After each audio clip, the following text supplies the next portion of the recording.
ओम पूर्णमदं पूर्णमदः पूर्णमिदं पूर्णात् पूर्णमुदच्यते पूर्णस्य पूर्णमादाय पूर्णमेवावशिष्यते। ओम शांति शांति शांति। ओम।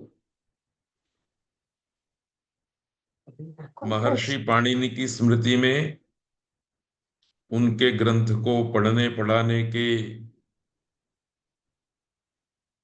ज्ञान यज्ञ में उपस्थित आप सभी लोगों का हार्दिक स्वागत है।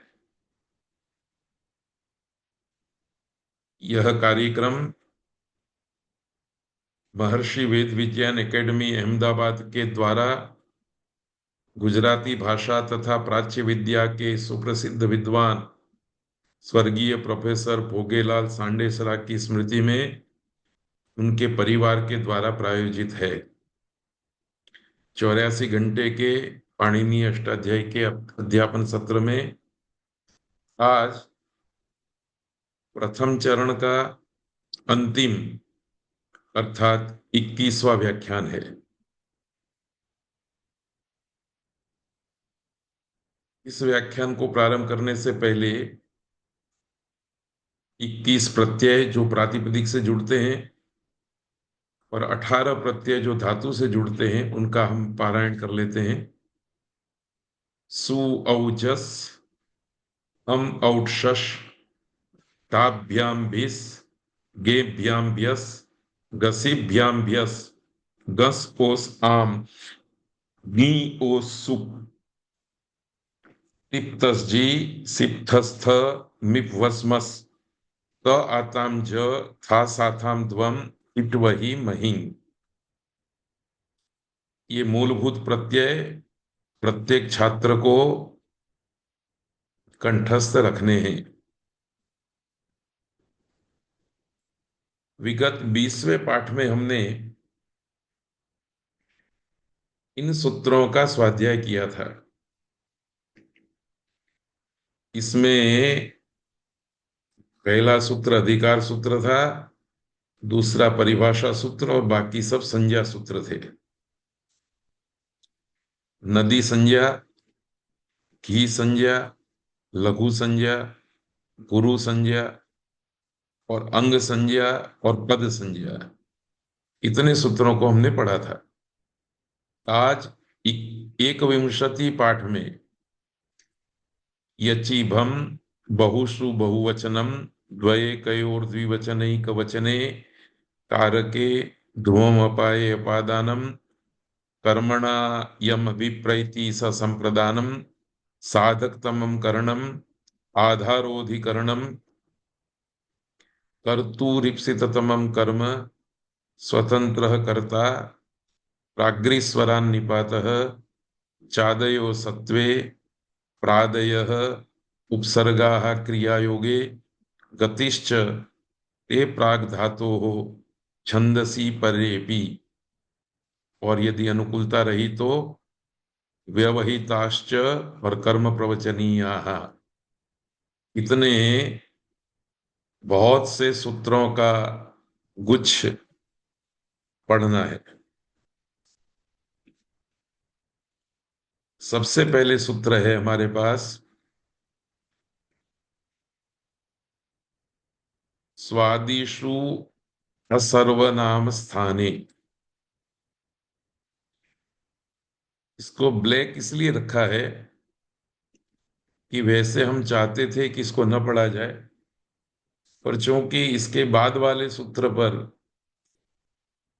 सूत्र के साथ इसका संबंध है, इसलिए प्राथमिक दृष्टि इसके ऊपर डाल लेते हैं।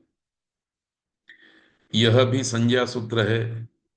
स्वादिषु सप्तमी विभक्ति बहुवचन, असर्वनाम स्थाने सप्तमी विभक्ति एकवचन, दो पद हैं। असर्वनाम स्थाने में नए तत्पुरुष समास है। न सर्वनाम स्थानम असर्वनाम स्थानम, ऊपर से पदम की अनुवृत्ति आ रही है। सूत्रार्थ है सर्वनाम स्थान भिन्नेषु स्वादिषु परतः। पूर्वम पद संज्ञम भवति। स्वादि अर्थात सुऔजस जिसका हमने पाठ किया वो 21 प्रत्यय, सारे 21 प्रत्यय नहीं, सर्वनाम स्थान से भिन्न। सर्वनाम स्थान संज्ञा है। पहले अध्याय के पहले पाद में शी सर्वनाम स्थानम और सुड नपुंसकस्य, इन दो सूत्रों के द्वारा सर्वनाम स्थान संज्ञा को हम पढ़ चुके हैं, तो आप स्मरण कर लेना। शी सर्वनाम स्थानम में जस और शस, प्रथमा विभक्ति बहुवचन और द्वितीय विभक्ति बहुवचन का समावेश होता है। और सुड नपुंसकस्य सूत्र में शुड अर्थात सु औ जस अम औ, इन 5 प्रत्ययों का समावेश होता है। पर स्त्रीलिंग पुल्लिंग में, क्योंकि सुड अनपुंसकस्य ऐसा कहा है, नपुंसक लिंग में जो सुड प्रत्यय, जो 5 प्रत्यय आने वाले हैं उनका ध्यान नहीं रखना है, उनकी सर्वनाम स्थान संज्ञा है। उनसे जो बाकी रहे, तृतीया विभक्ति चतुर्थी पंचमी षष्ठी सप्तमी के, उन स्वादि प्रत्ययों के पर में रहते पूर्व की पद संज्ञा होती है। सर्वनाम स्थान से भिन्न स्वादियों के परे रहते पूर्व की पद संज्ञा होती है। तो इसने भी पद संज्ञा कर दी। इससे पहले जो सूत्र हमने पढ़ा था सुप्तिगंतम पदम, वो सुबंत और तिगंत पदों की पद संज्ञा करता है। जिनके अंत में सुप प्रत्यय आ गया, जिनके अंत में तिप प्रत्यय आ गया, तिंग प्रत्यय आ गया, उनकी पद संज्ञा होती है। अर्थात प्रकृति प्रत्यय जुड़ करके पद संज्ञा होती है। इस सूत्र ने प्रत्यय प्रकृति अभी अलग अलग ही है, तो स्वादि असर्वनाम स्थान प्रत्ययों के पर में रहते जो पूर्व का भाग है, जो प्रकृति का भाग है, उस प्रकृति भाग की पद संज्ञा की है। इतना याद रखना है। पद संज्ञा हो गई तो पद संज्ञा का फल मिलेगा। ये हमको अब आसानी से ध्यान में आ जाएगा। जब जब संज्ञा की बात होगी तब तक संज्ञा के फल की बात भी कर लेनी है। इसके बाद फिर आगे का एक सूत्र है यची भम।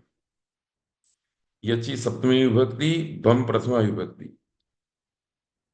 भम ये संज्ञा है।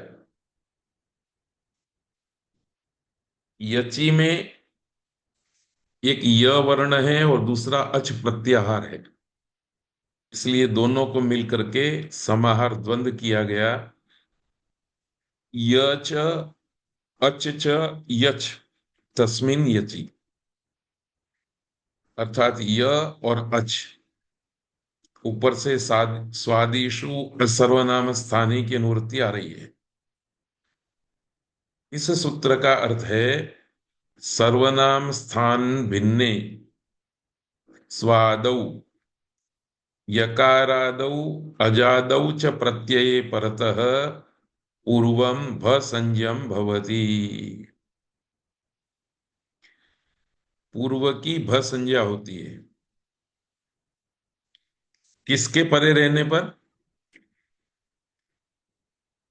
तो कहा यकारादि और अजादि प्रत्यय के पर में रहते। य से प्रारंभ होने वाला प्रत्यय हो या फिर अच स्वर से प्रारंभ होने वाला प्रत्यय हो। पर सभी प्रत्ययों की बात नहीं है, ये स्वादि प्रत्ययों की बात है।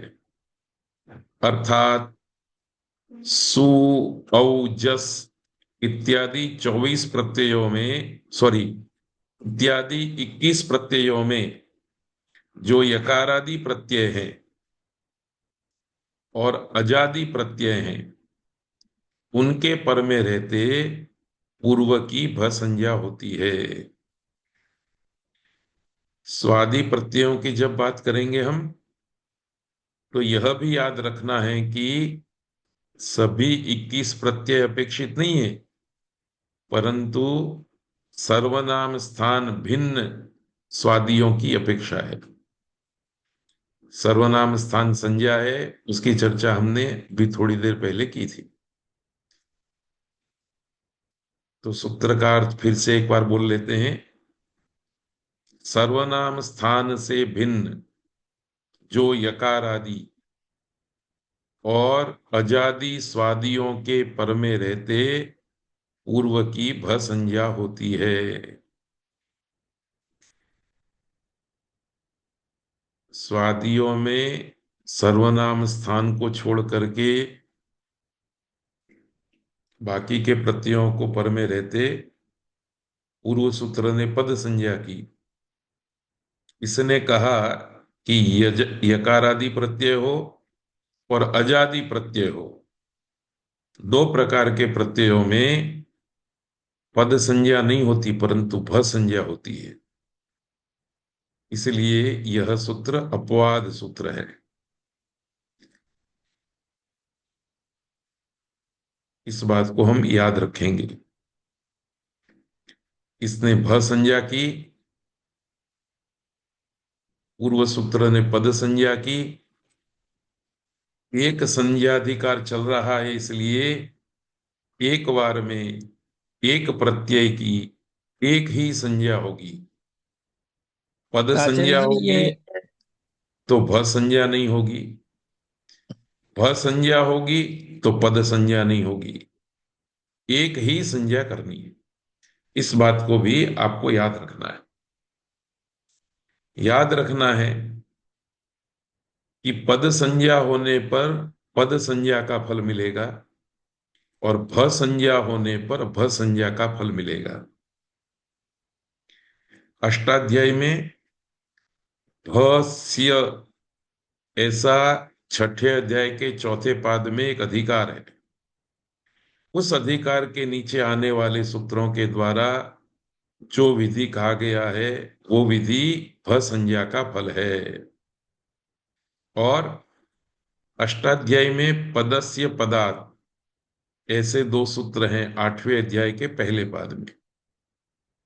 इन अधिकार सूत्रों के नीचे आने वाले सूत्रों का विधि पद संज्ञा के फल के रूप में है। क्या मतलब हुआ इसका? तो देखिए, जिसकी भी भ संज्ञा हो गई, उसका फल लेने के लिए हम सीधे छठे अध्याय के चौथे पाद के 129 सूत्र के पास चले जाएंगे और उसके नीचे के सूत्रों को देखेंगे। उनमें से कोई न कोई सूत्र फल देने वाला होगा। ऐसे ही पद संज्ञा कर ली तो सीधा पदस्य पदार्थ के अधिकार में चले जाना है और उस अधिकार के नीचे जो विधि सूत्र आते हैं, उनमें से जिस विधि सूत्र की शर्तें पूर्णतः घटती हैं, उन विधियों को फल के रूप में प्राप्त करना है। तो अष्टाध्यायी में ये व्यवस्था की गई। इसको हम व्यवहारिक दृष्टि से इस तरह से समझेंगे कि ऑनलाइन रेलवे की टिकट हम कहीं से ले लेते हैं, पर वो टिकट जिस प्लेटफॉर्म से बैठने की परमिशन देती है यात्री को, उस रेलवे स्टेशन पर जाना पड़ता है। टिकट आप बॉम्बे से लो कि कलकत्ता से लो, पर अहमदाबाद से यात्रा शुरू करनी है तो मुंबई कलकत्ता में टिकट लेकर के आपको किसी न किसी रूप से अहमदाबाद रेलवे स्टेशन पर आ जाना है। वहां से फिर आपकी यात्रा शुरू होगी। इसी प्रकार का दृश्य अष्टाध्यायी को पढ़ते समय होगा। सुप्तिगंतम पदम स्वादिष्ट सर्वनाम स्थाने, ये दोनों सूत्र पद संज्ञा करने वाले हैं। और यचिभम भ संज्ञा करने वाला सूत्र है।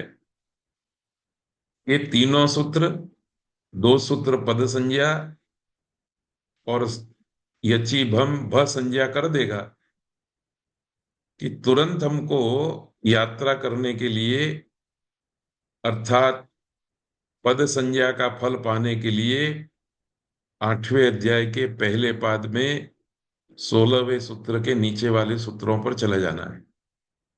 और भ संज्ञा का फल पाने के लिए 6ठे अध्याय के चौथे पाद के 129वें सूत्र पर चले जाना है। तो इस बात को ध्यान में रखना है। वारंवार जब हम इस प्रकार की प्रक्रिया को अपने मन में दोहराएंगे, तब जाकर के अष्टाध्यायी में हमारा प्रवेश आसानी से होगा। ऐसा नहीं है कि भ संज्ञा कर दी उसके बाद फिर फल आ गया। फल कहीं और जगह पर पड़ा हुआ है, इसलिए मैंने इतनी बात कही। आगे बढ़ते हैं। बहुसु बहुवचनम, यह भी विधि सूत्र है। बहुसु सप्तमी विभक्ति बहुवचन, बहुवचनम प्रथमा विभक्ति एक वचन।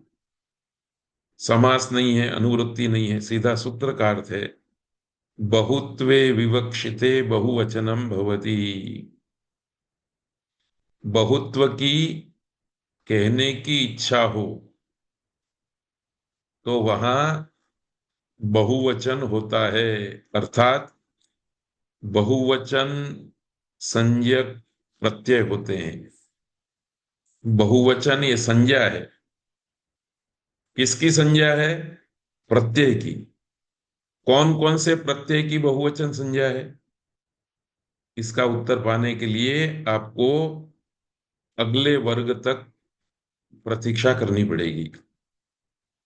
फिर भी संक्षेप से,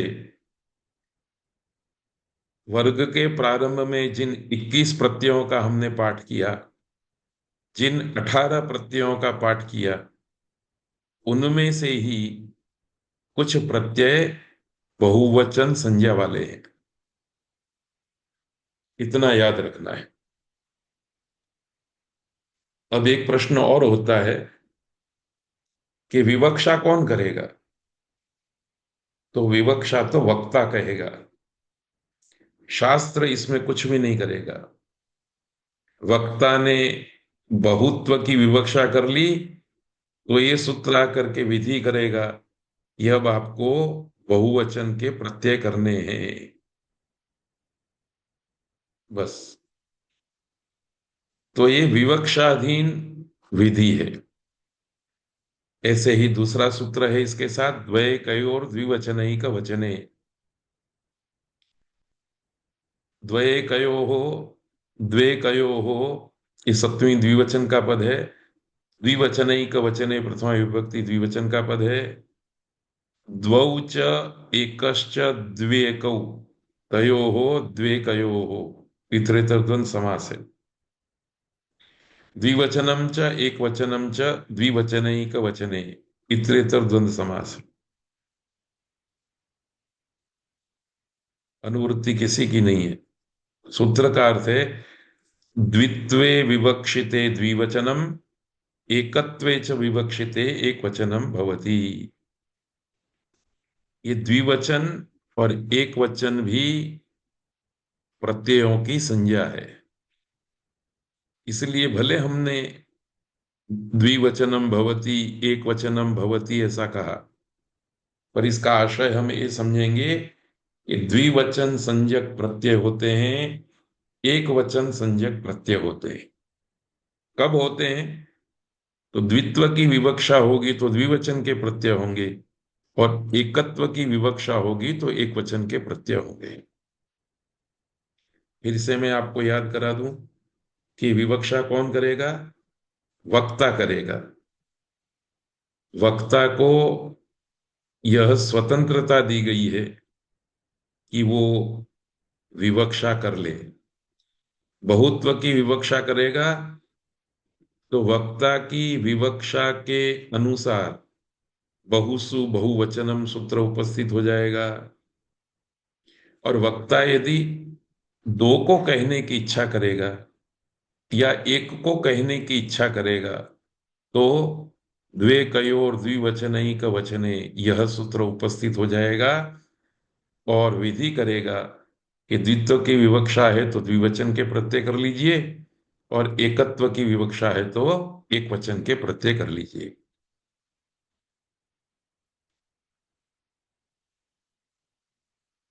एक बात यह भी कहनी है, ये दोनों सूत्र प्रत्येक रूप सिद्धि प्रक्रिया में अनिवार्य रूप से आने वाले हैं। तो बहुत व्यापक हैं ये दोनों सूत्र, क्योंकि सुबंत पद हो या तिगंत पद हो,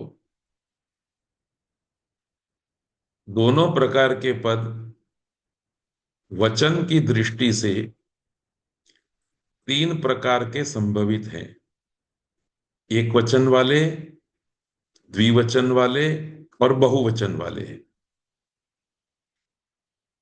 बहुवचन वाले में बहुवचन प्रत्यय लाने का विधि बहुसु बहुवचनम करेगा, और एकत्व और द्वित्व के बीच में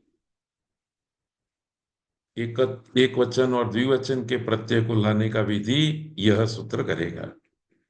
इस तरह से ये सूत्र बहुत व्यापक रूप से उपयोग में आने वाले हैं। बल्कि ऐसा कहें कि प्रत्येक सुबंत और तिगंत की रूप सिद्धि में इन दोनों में से किसी न किसी एक सूत्र की उपस्थिति अनिवार्य रूप से रहने वाली है।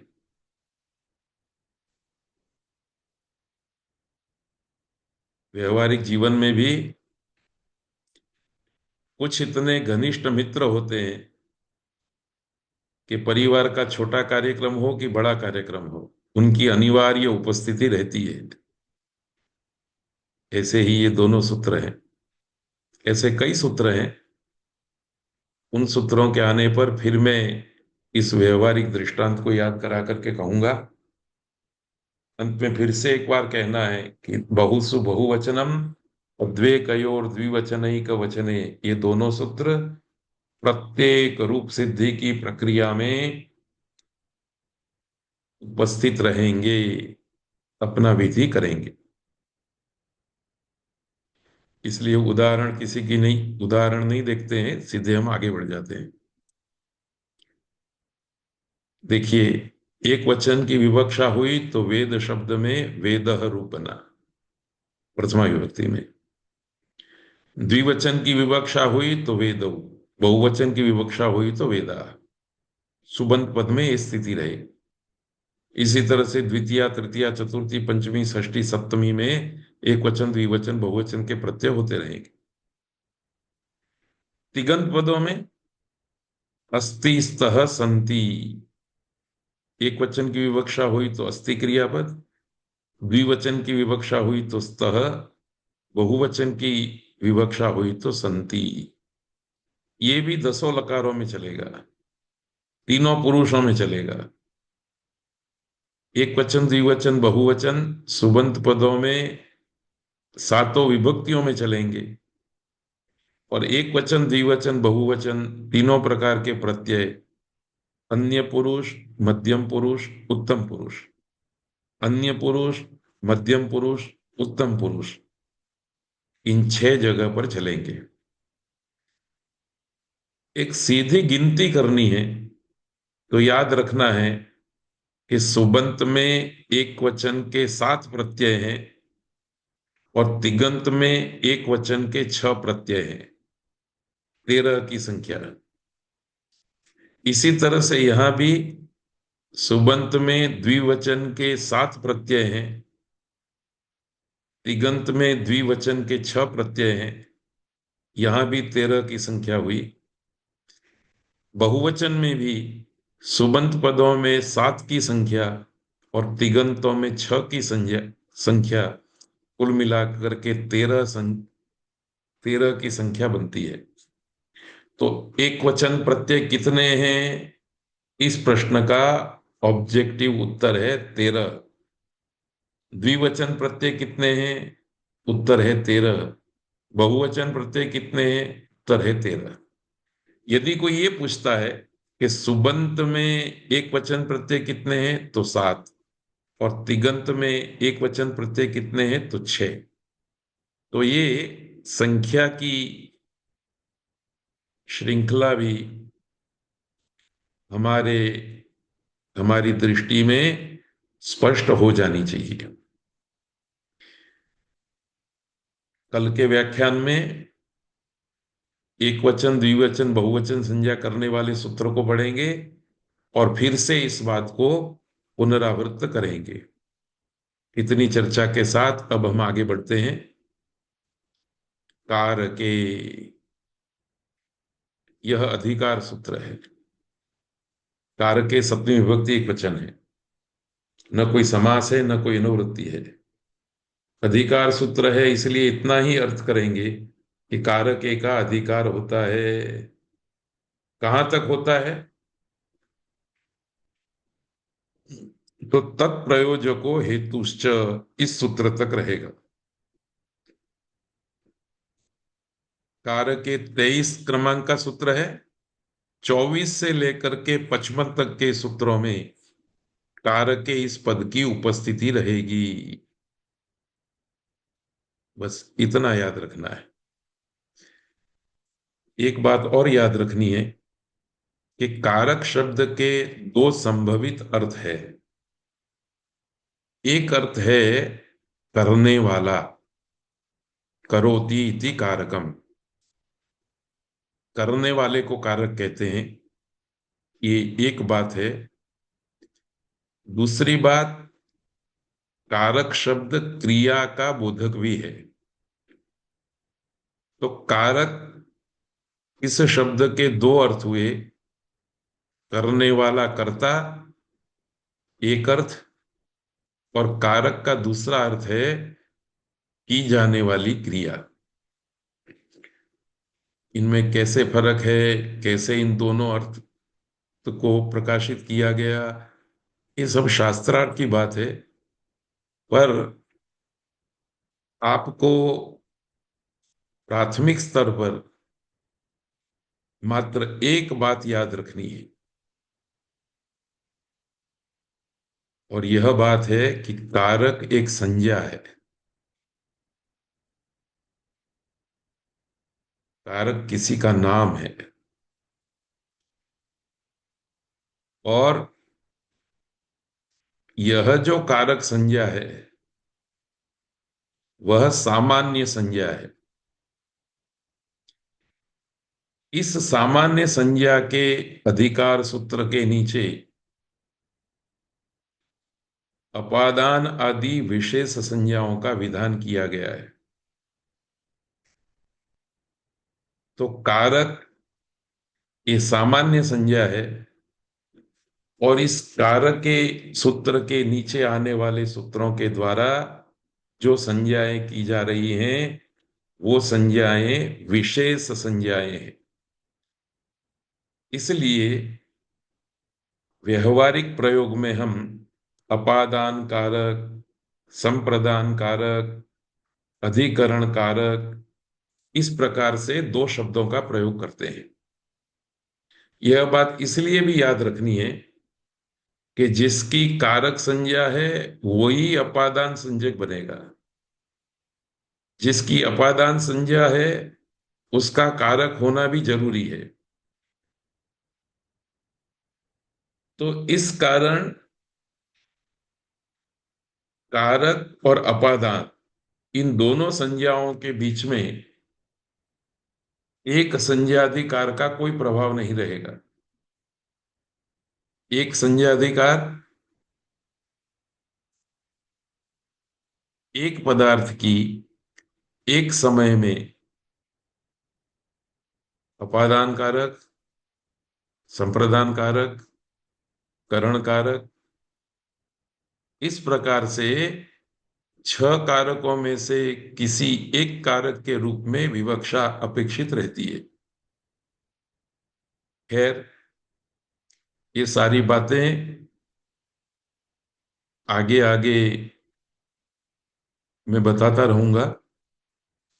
अभी आपको इतना याद रखना है कि कारक ये सामान्य संज्ञा है और अपादान आदि विशेष संज्ञाएं हैं।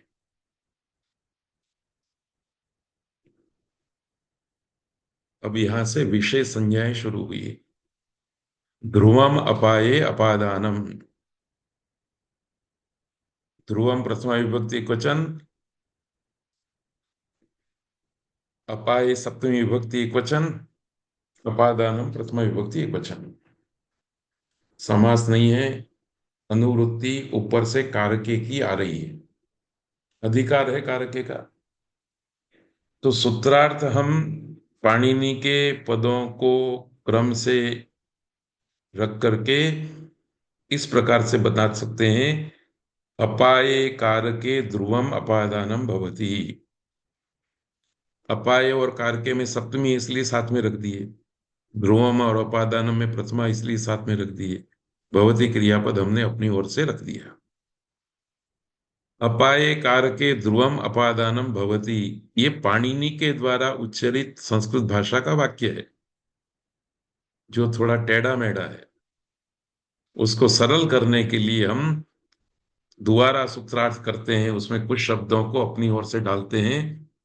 अपाये अर्थात विभागे सति यत् ध्रुवम भवति तत्कारकम अपादान संयम भवति। अर्थात अपाय अर्थात अलग होने पर, वियोग होने पर जो ध्रुव अर्थात अचल रहता है, उस कारक की अपादान संज्ञा होती है।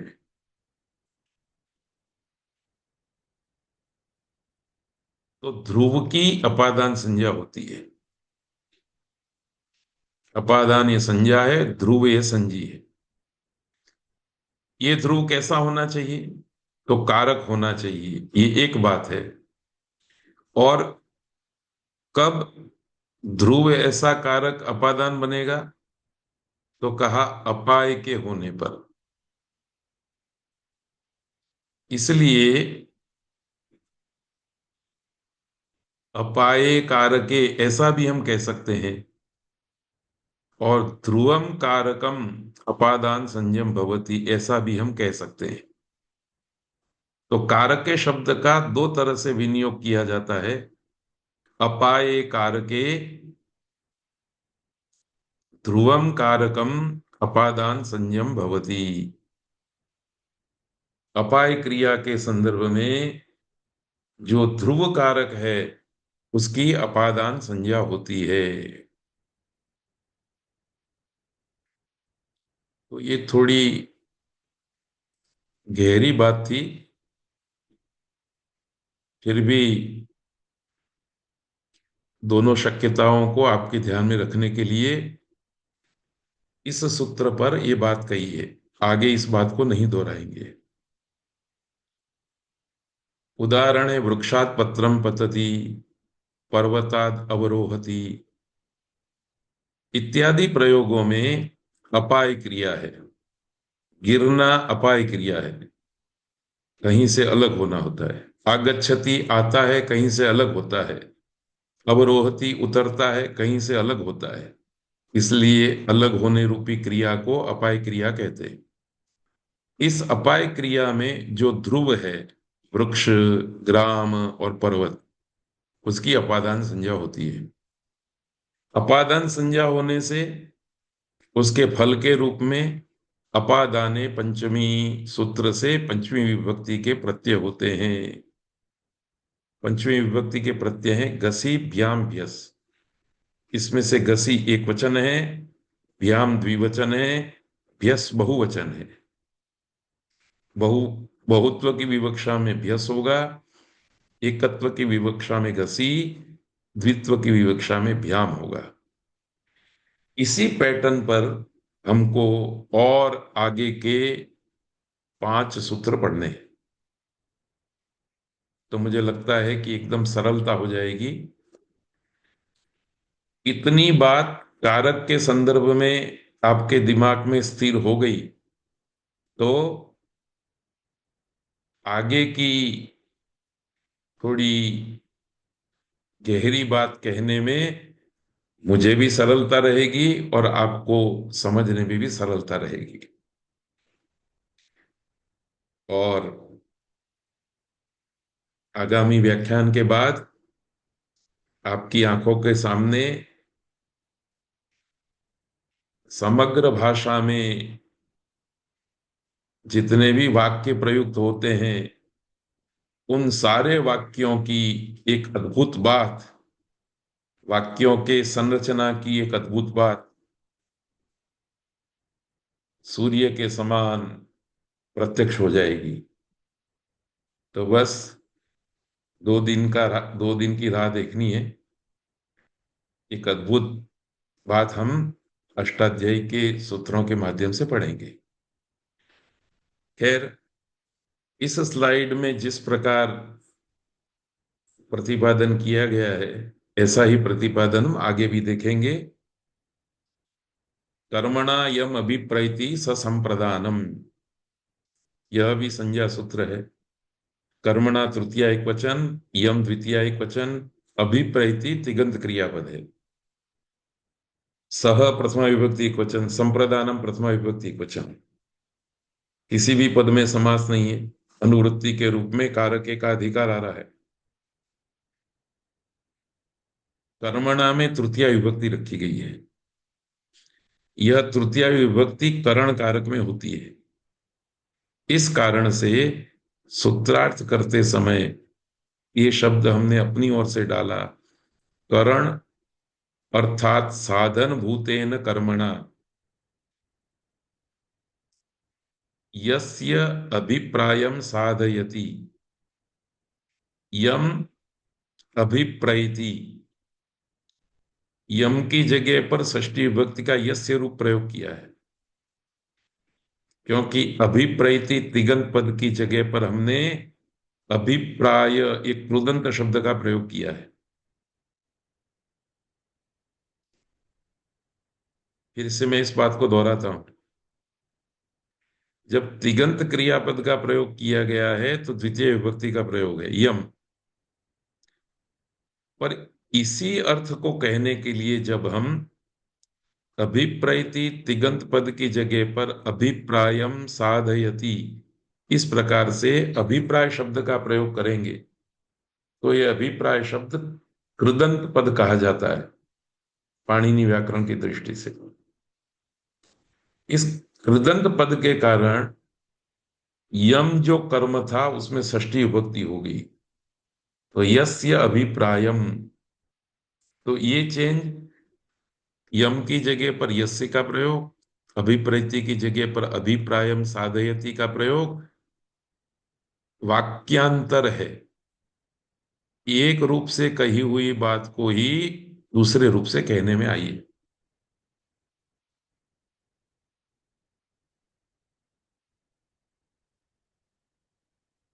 तो ये वाक्य प्रयोग वाक्य संरचना की बात है। आगे विभक्ति प्रकरण में ये बात और सूत्र के द्वारा हम पढ़ेंगे तो दृढ़ हो जाएगी। फिर भी मैं आपको हिंदी भाषा के 2 वाक्य कहता हूं। भोजन करता है, चावल का भोजन करता है।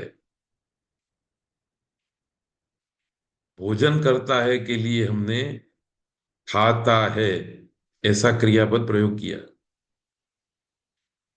तो चावल को खाता है, ऐसी वाक्य रचना होगी। चावल कर्म होगा खाने की क्रिया में, जबकि चावल का भोजन करता है, उसमें करता है क्रिया हमने अलग कर दी। क्या करता है? भोजन करता है।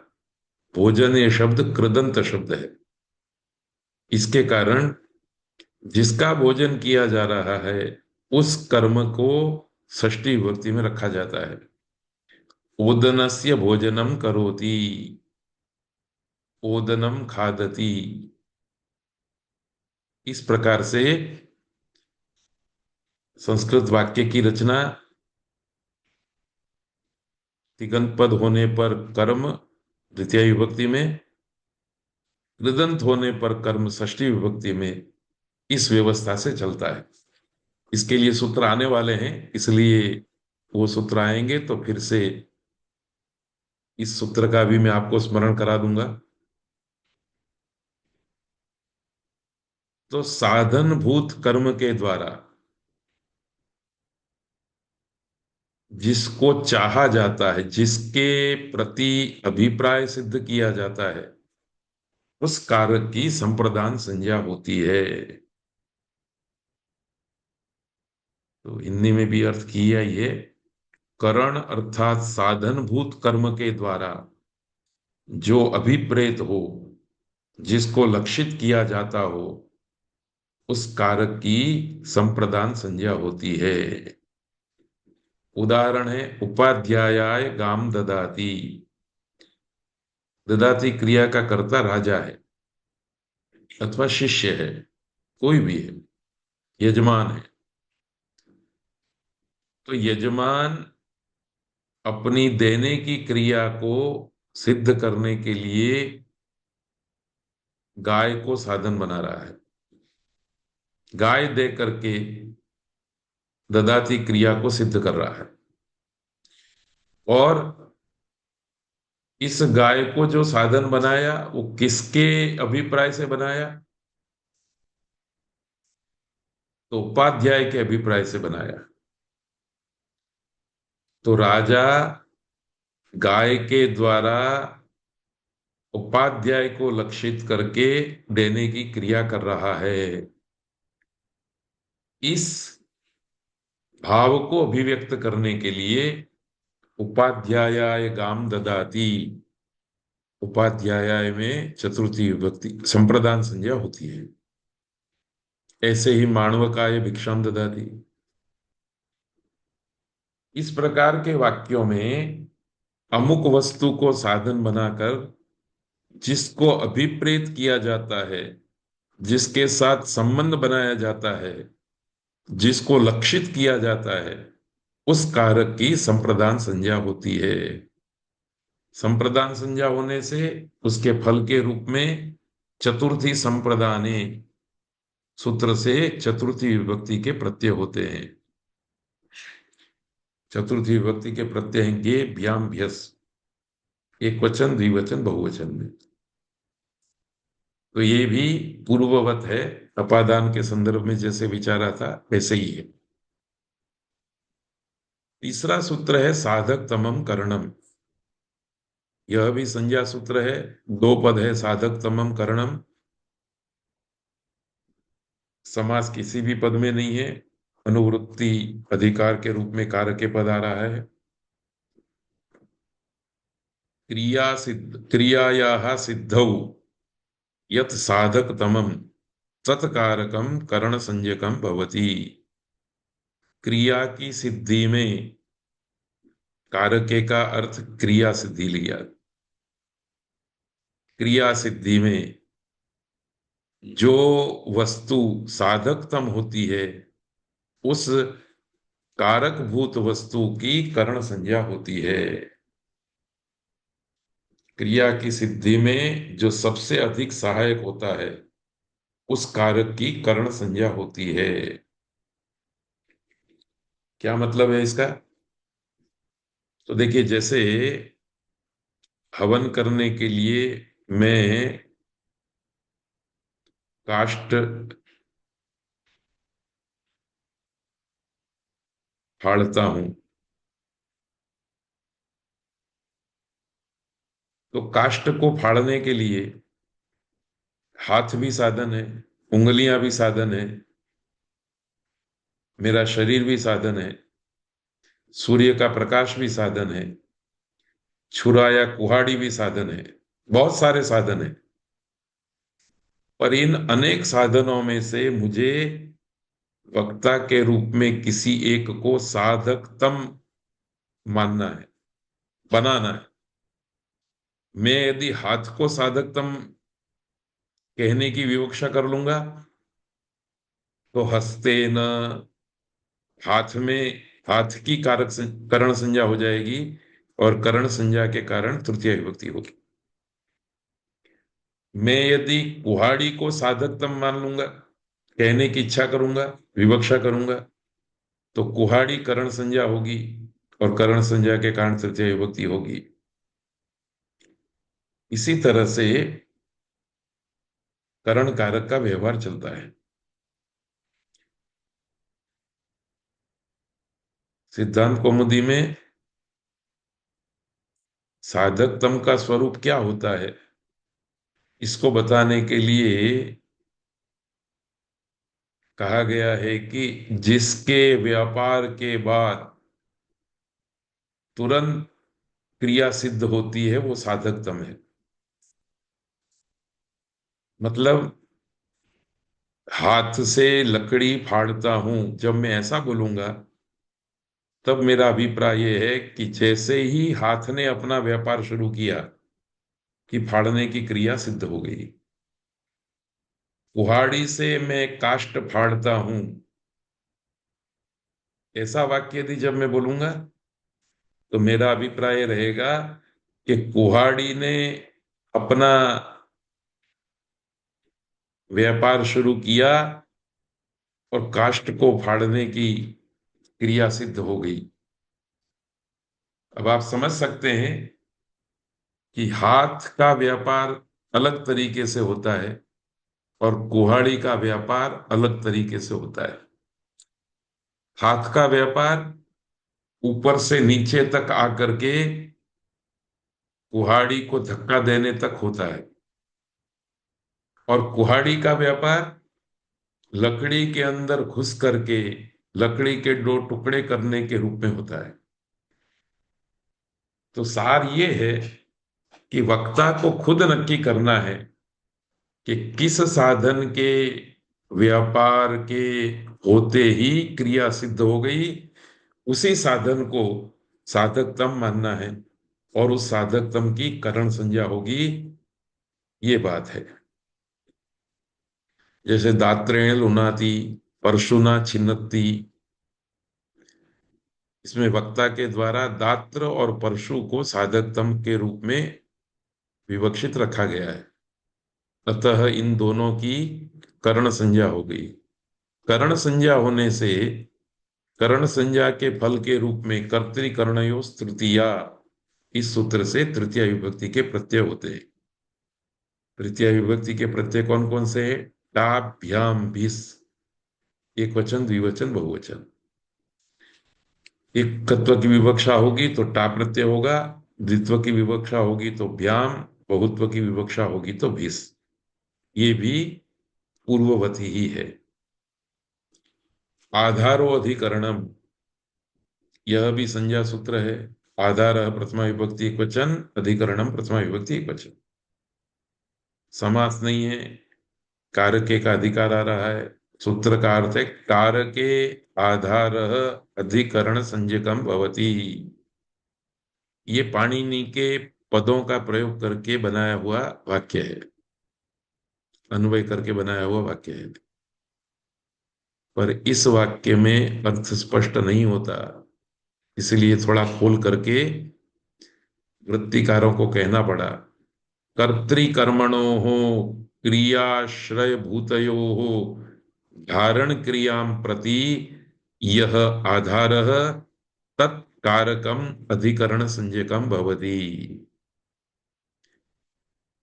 अब आप इतने लंबे अर्थ को सुन करके ये विचारते होंगे कि कारके आधारः अधिकरण संज्ञकम भवति, इतने तीन पदों को इतने सारे पदों के द्वारा क्यों व्याख्यायित किया गया, क्यों इतना विस्तार किया गया, कैसे किया गया? तो इसका उत्तर भी है, उसे भी मैं देने का प्रयत्न करूंगा। पर पहले समझ लीजिए कि क्रिया के आश्रय दो हैं, एक कर्ता है और एक कर्म है। फिर से एक बात, इस बात को दोहराऊंगा। किसी भी क्रिया के आश्रय रूप में दो चीजें हैं, कर्ता और कर्म। अर्थात जो भी क्रिया है वो या तो कर्ता के आश्रित होगी या तो कर्म के आश्रित होगी।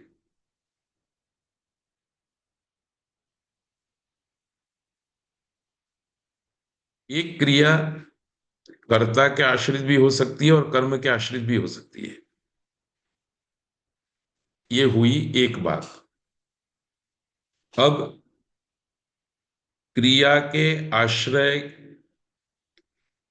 कर्ता की धारण क्रिया का जो आधार होता है उसकी अधिकरण संज्ञा होती है।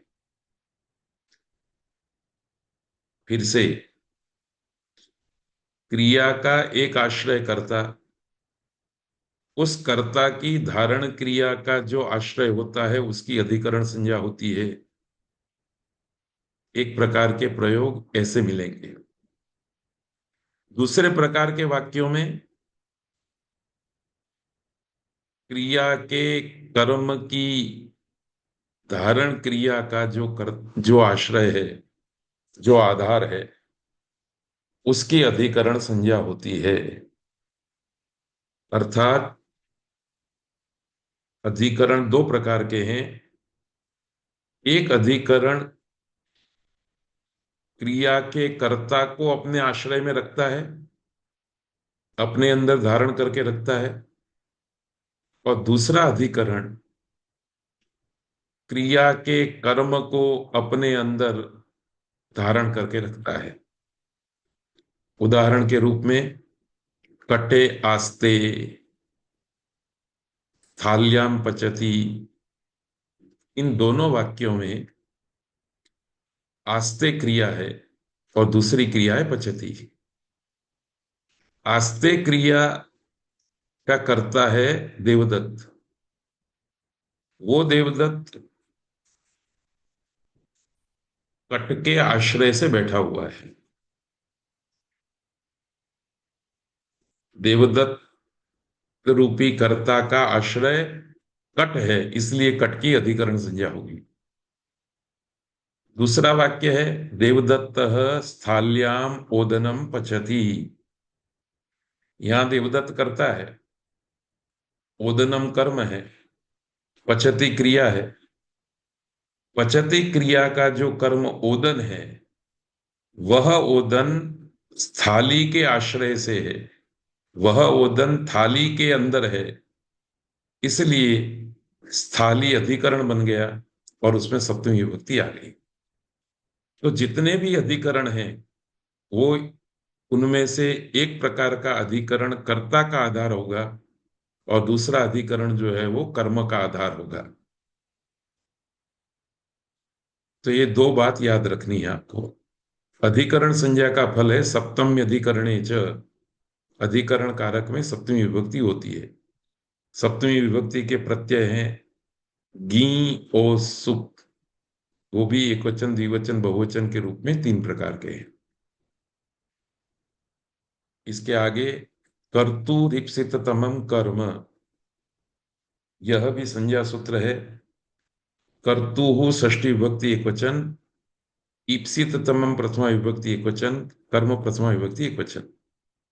समास नहीं है, अनुवृत्ति के रूप में कारके पद है। कर्तुः ईप्सिततमं कर्म भवति। कर्तुः क्रियया यत् आप्तुम इष्टतमम, ईप्सिततमम को आप्तुम इष्टतमम इस रूप में अलग किया। क्रिया पद हमने अपनी ओर से डाला है कारके का अर्थ होने से। कर्तुः क्रियया यत् आप्तुम इष्टतमं तत्कारकम कर्म संज्ञम भवति। अर्थात कर्ता को अपनी क्रिया के द्वारा जो अत्यंत इप्सित हो, अत्यंत चाहा हुआ हो। एक होता है चाहा हुआ और एक होता है अत्यंत चाहा हुआ। तो जो अत्यंत चाहा हुआ है उसकी कारक संज्ञा होती है, उस कारक की कर्म संज्ञा होती है। उदाहरण है, देवदत्त कटम करोति। करोति मतलब करता है, बनाता है। बनाने के लिए रोटी, चोटी, कट, कई वस्तुएं हैं, मकान। पर इस समय इस देवदत्त ने कट को ईप्सिततम माना, इसलिए कट की कर्म संज्ञा हो गई। ग्रामम गच्छति देवदत्त, देवदत्त जाता है। जाने के लिए बहुत सारे स्थान हैं, विद्यालय है, मंदिर है, जंगल है, घर है, आकाश है, पाताल है, कितनी जगह। और देवदत्त ने उन सारे जाने योग्य स्थानों में से ग्राम को ईप्सिततम माना, तो ग्राम की कर्म संज्ञा हो गई। और जब कर्म संज्ञा होती है तो कर्मणि तृतीया से द्वितीय विभक्ति के प्रत्यय होते हैं। द्वितीय विभक्ति के प्रत्यय है अम, औट्सस। तो ये भी पूर्ववत ही उदाहरण को समझाने की बात रखी है, तो आप सरलता से समझ सकते हैं। अब सूत्र है स्वतंत्र कर्ता। स्वतंत्र प्रथमा विभक्ति, कर्ता प्रथमा विभक्ति। समास नहीं है, अनुवृत्ति कारके की। सूत्र का अर्थ है कारके स्वतंत्र कर्ता भवति। ये मूल सूत्र के पदों का प्रयोग करके दिया हुआ अर्थ है। थोड़ा विस्तार करके, कारके अर्थात क्रियायाः सिद्धौ यह स्वातंत्रेण विवक्ष्यते तत्कारकम कर्तृसंज्ञकम भवति। अर्थात क्रिया की सिद्धि में जिसको स्वतंत्र रूप से विवक्षित किया जाता है, उस कारक की कर्ता संज्ञा होती है।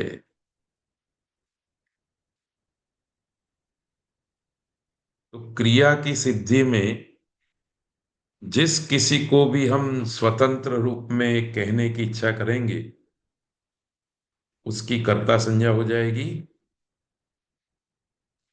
यह कर्ता संज्ञा करने वाला ये सूत्र कहता है। उदाहरण है देवदत्त पचति। पचति क्रिया करने के लिए देवदत्त को हमने स्वतंत्र के रूप में कहना चाहा, तो देवदत्त की कर्ता संज्ञा होगी। स्थाली पचति। पचति क्रिया की सिद्धि में स्थाली को स्वतंत्र बताने की हमने विवक्षा की, तो स्थाली पचति प्रयोग हो गया।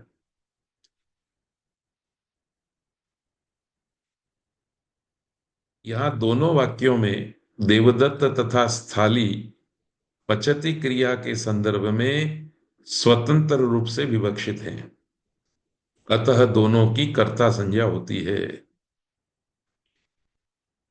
स्वतंत्र का मतलब क्या है? तो भर्तृहरि ने वाक्यपदीय में इस स्वातंत्र्य को कई दृष्टि से स्पष्ट किया है। हम केवल मात्र उसमें से एक बात याद रखेंगे कि इसका कोई विकल्प नहीं होता। पचती क्रिया को करने के लिए जब हम देवदत्त को कहने की इच्छा करते हैं, तो देवदत्त इसलिए स्वतंत्र है कि इसका कोई विकल्प नहीं बन सकता।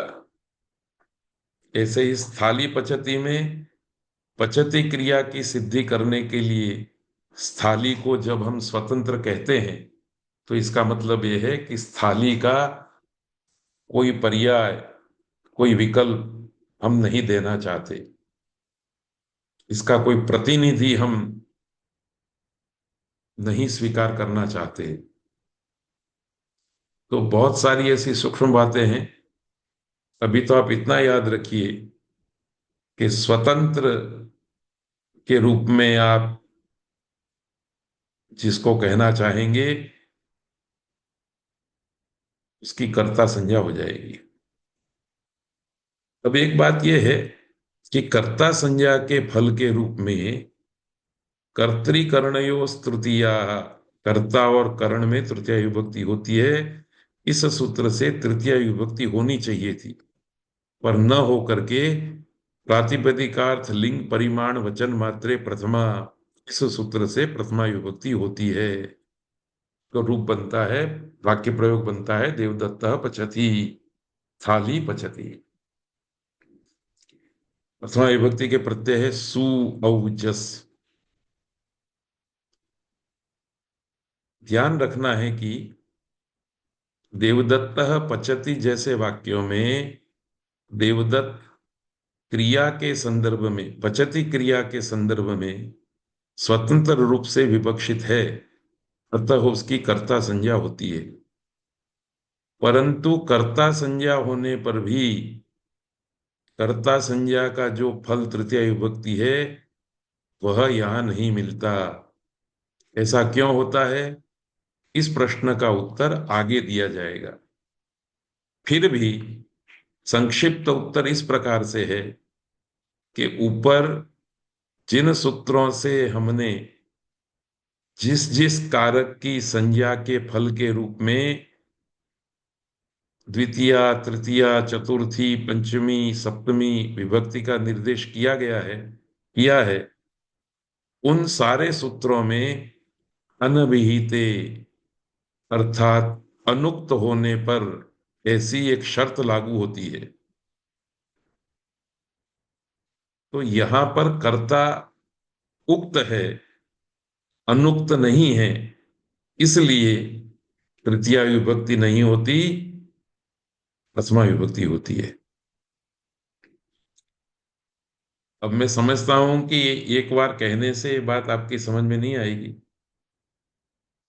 पर इतना तो आप समझ सकते हैं कि करण अर्थ में तृतीया हो गई, परंतु कर्ता संज्ञा के फल के रूप में तृतीया विभक्ति नहीं होती है। ये न होने का एक कारण है। इस कारण को हमें आगे चल करके समझना है। अभी हम इतना याद रखेंगे कि कर्म में द्वितीया, करण में तृतीया, संप्रदान में चतुर्थी, अपादान में पंचमी, अधिकरण में सप्तमी। इस प्रकार की जो व्यवस्था दी है वो व्यवस्था कर्म के अनुक्त होने पर, करण के अनुक्त होने पर, कर्ता के अनुक्त होने पर, संप्रदान के अनुक्त होने पर, अपादान के अनुक्त होने पर, अधिकरण के अनुक्त होने पर लागू पड़ती है। यदि कर्म, करण, संप्रदान, अपादान और अधिकरण और कर्ता ये उक्त हो जाते हैं तो द्वितीया, तृतीया आदि विभक्तियां नहीं होती हैं, मात्र और मात्र प्रथमा विभक्ति होती है। तो आज इतना ही। थोड़े दिन के बाद इस व्यवस्था को एकदम स्पष्ट रूप से हम आपके सामने प्रस्तुत करेंगे।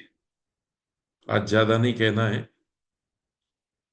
आगे एक सूत्र है तत्प्रयोजको हेतुश्च। ये सूत्र भी अध्यापन के क्रम में नहीं था, फिर भी थोड़ा सा संदर्भ देने के लिए आवश्यक होने से इसको ब्लैक कलर में रखा है, बाकी सब जगह पर ब्लू कलर में है।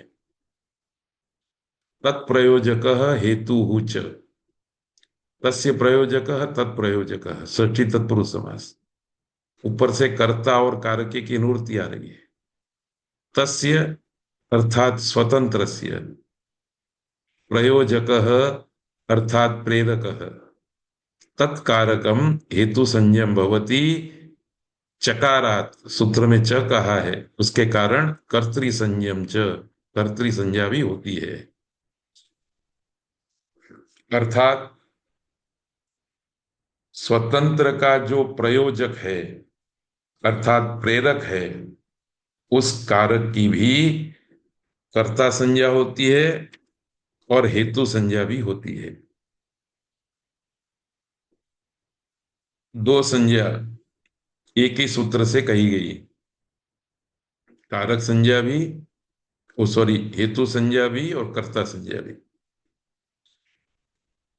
उदाहरणे देवदत्तः कटम करोति, तम यज्ञ दत्तः प्रयुंक्ते। प्रयुंक्ते क्रियापद इसलिए रखा है कि देवदत्त कट बना रहा है और यज्ञदत्त जो है उसको प्रेरणा दे रहा है। इस अर्थ को कहने के लिए वाक्य प्रयोग होता है, यज्ञदत्तो देवदत्तेन कटम कारयति। यज्ञदत्त देवदत्त के द्वारा कट कराता है, करवाता है, कट का निर्माण करवाता है। इस वाक्य में करोति का कर्ता देवदत्त है और करोति क्रिया को कर रहे देवदत्त को प्रेरित करने वाला यज्ञदत्त है। यहाँ जो प्रेरक यज्ञदत्त है उसकी इस सूत्र से दो संज्ञा हुई, एक हेतु संज्ञा और दूसरी कर्ता संज्ञा। हेतु संज्ञा के फल के रूप में हेतुमती च सूत्र से क्री धातु से णिच प्रत्यय होकर के कारयति ऐसा रूप प्राप्त होता है, और कर्ता संज्ञा के फल के रूप में लकार को कर्ता अर्थ में मानकर तद अनुरूप रूप सिद्धि की प्रक्रिया करके कारयति इस इष्ट रूप को सिद्ध किया जाता है। तो अभी हमने रूप सिद्धि की प्रक्रिया ठीक तरह से पढ़ी नहीं है, इसलिए इस स्थान पर इतना ही याद रखिए कि प्रेरक यज्ञदत्त की हेतु संज्ञा होने से हेतुमती च सूत्र से क्री धातु के साथ णिच प्रत्यय लगेगा और वो कर्ता अर्थ में होगा। इतना याद रखना है। इस प्रकार कारक की व्यवस्था पूरी करके जल्दी से जरा छोटी छोटी बातों वाले सूत्रों को भी देख लेते हैं। प्राग्री स्वरान निपातः, यह अधिकार सूत्र है। यह सूत्र कहता है कि ये 56वां सूत्र है, 96 वाले सूत्र तक, अधीरीश्वरे सूत्र तक, ईश्वरात ईश्वर शब्द तक निपाताः इस संज्ञा का अधिकार जानना चाहिए। अर्थात 56 सूत्र के बाद 57वें सूत्र से लेकर के 96 वाले सूत्र तक प्रत्येक सूत्र में निपात शब्द उपस्थित रहेगा, इसलिए अधिकार सूत्र है। ध्यान रखना है कि च वाह आदि निपातों की पहले आदि शब्दों की पहले तो चादयो असत्वे से निपात संज्ञा होगी। निपात संज्ञा के फल के रूप में स्वरादि निपात मव्ययम, इस सूत्र से अव्यय संज्ञा होगी। ये सूत्र हम पढ़ करके आए हैं। और अव्यय संज्ञा के फल के रूप में अव्यादाप सुपह से सुप का लुक हो जाएगा, अर्थात अदर्शन हो जाएगा। इस तरह से तीनों बातें एक साथ चलेगी और आने वाले सभी सूत्रों में ये तीनों बातें हमको याद रखनी है। निपात संज्ञा, निपात संज्ञा का फल अव्यय संज्ञा, अव्यय संज्ञा का फल सुप का लुक अर्थात अदर्शन। यह प्रक्रिया सर्वत्र होती रहती है। चादयो असत्वे, चादयः असत्वे, च आदि रेशाम ते चादयः, च जिसके आदि में उसको चादई चादी कहते हैं, उसका बहुवचन का रूप है चादय। न सत्वम असत्वम तस्मिन असत्वे, निपाताः अधिकार आ रहा है। असत्वे अर्थे वर्तमानाः चादयः निपात संज्ञकाः भवन्ति। चादि गण पठित शब्दों की निपात संज्ञा होती है यदि वे सत्व अर्थात किसी द्रव्य के वाचक न हो तो। द्रव्य मतलब पदार्थ, जैसे पत्थर पदार्थ है, जल पदार्थ है, अग्नि पदार्थ है, पृथ्वी पदार्थ है, वायु पदार्थ है, शरीर भी पदार्थ है, पुस्तक भी पदार्थ है। ऐसे पदार्थ के अर्थ में जब न हो तब च वगैरह की निपात संज्ञा होती है। जैसे च अर्थात और, तो और कोई पदार्थ नहीं है, इसलिए उसकी निपात संज्ञा हो गई। निपात संज्ञा हुई तो अव्ययत्व आया। अव्ययत्व आया तो सुख प्रत्यय का लुक हो गया, आदर्शन हो गया। तो च अव्यय के रूप में ही प्रयोग होगा, कोई विभक्ति का रूप नहीं होगा। इसके आगे सूत्र है प्रादय। कुछ लोग प्रादय इस भाग को उपसर्गा क्रिया योगे इस सूत्र के साथ पढ़ते हैं, अर्थात प्रादय उपसर्गा क्रिया योगे, ऐसा एक ही सूत्र मानते हैं। हमने दो सूत्र मान करके योग विभाग करके रखा है इसमें। प्रादय प्रथमा विभक्ति बहुवचन, प्र है आदि में जिसके, उसको प्रादय कहते हैं। असत्वे और निपाता की अनुवृत्ति आ रही है। सूत्र का अर्थ है असत्ववाचिन प्रादयो निपात संज्ञका भवन्ति। उसमें चादय था, यहां प्रादय है। प्रादिगण में पठित शब्दों की निपात संज्ञा होती है, ये भी असत्व में वर्तमान होने चाहिए। उदाहरण है प्र, जिसका अर्थ है प्रकर्ष, परा परे, अप हटना। तो ये कोई पदार्थ नहीं है, इसलिए प्र परा अप अनु इत्यादि प्रादिगण में पठित शब्दों की निपात संज्ञा हो गई। याद रखना है कि निपात संज्ञा होने से निपात संज्ञा के फल मिलेंगे, अव्ययत्व होगा। अव्यय संज्ञा का फल मिलेगा तो सु वगैरह प्रत्ययों का लुक अर्थात अदर्शन हो जाएगा। तो ये भी प्र परा अप इस अव्यय के रूप में ही वाक्यों में प्रयुक्त किए जाते रहेंगे। दूसरा सूत्र है उपसर्गाः क्रियायोगे। उपसर्गाः प्रथमा बहुवचन, क्रियायोगे सप्तमी एकवचन। क्रियाया योगः क्रियायोगः, प्रादि शब्द की अनुवृत्ति आ रही है। प्रादयः क्रियायोगे उपसर्ग संज्ञकाः भवन्ति।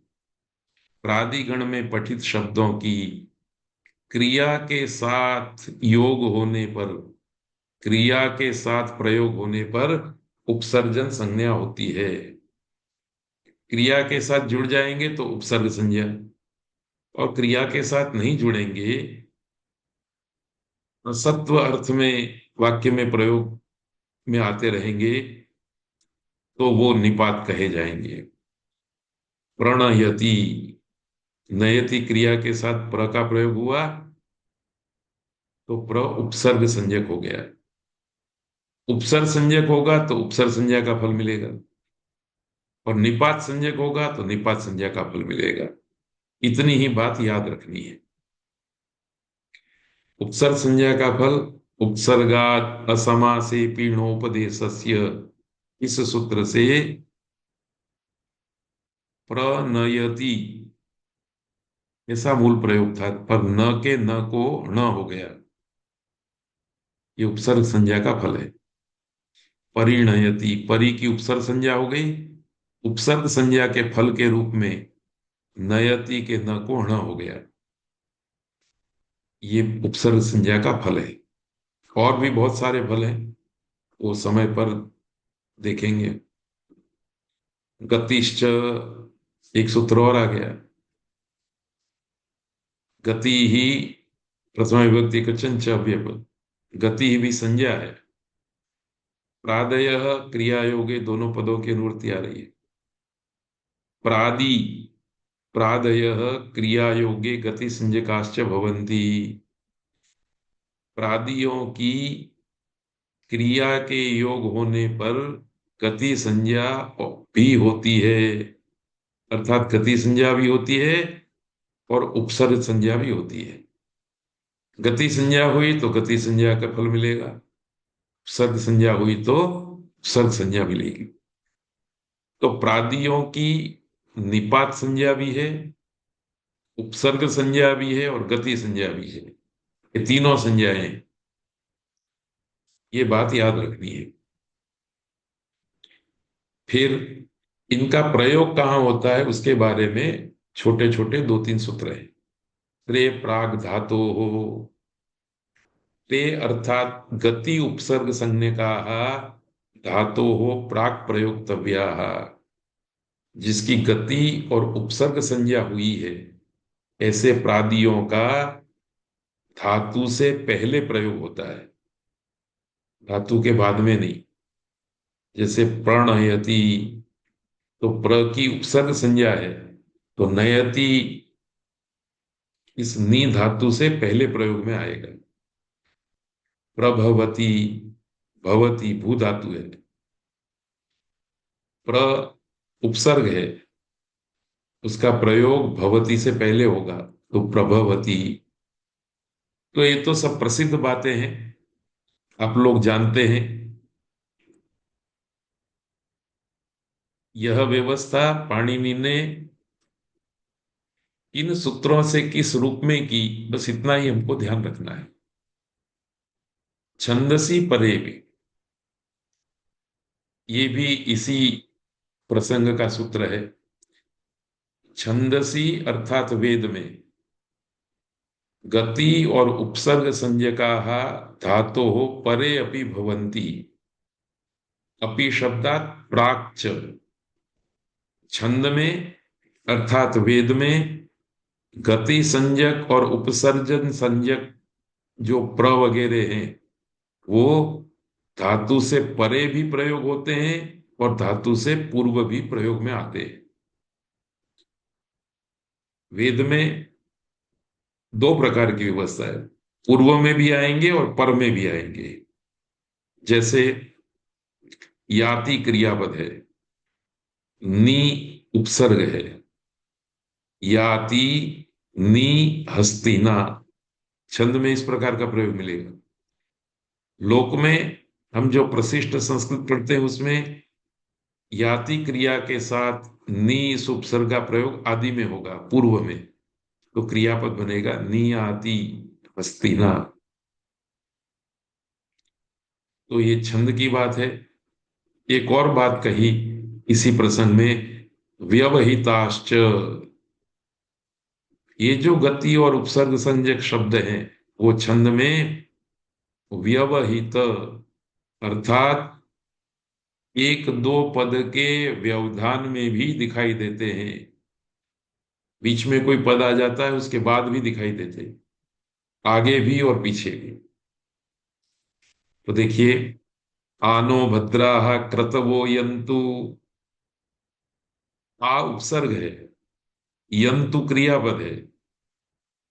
आ और यंतु क्रियापद के बीच में नः, भद्राः, क्रतवः, ये व्यवहित व्यवधान वाले पद आ गए।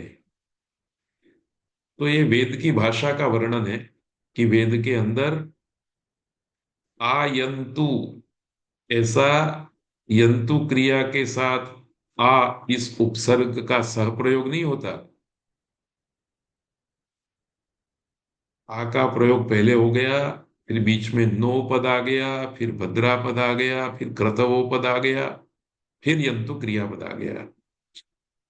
तो वेद में इस प्रकार की भाषा है। कभी कभी हमें पूछा जाता है कि वेद की भाषा में और लोक की भाषा में क्या फर्क है।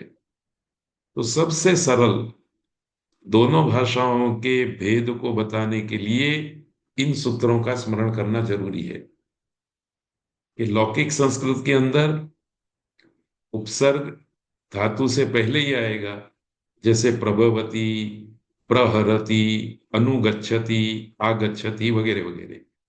पर वेद के अंदर उपसर्गों का प्रयोग बाद में भी हो सकता है और व्यवहित प्रयोग भी हो सकता है। तो ये एक उदाहरण है जो लौकिक संस्कृत और वैदिक संस्कृत के भेद को बताती है। ऐसे ही एक और सूत्र है कर्म प्रवचनीय। यह अधिकार सूत्र है, इसलिए इसका विशेष अर्थ कुछ नहीं करना है।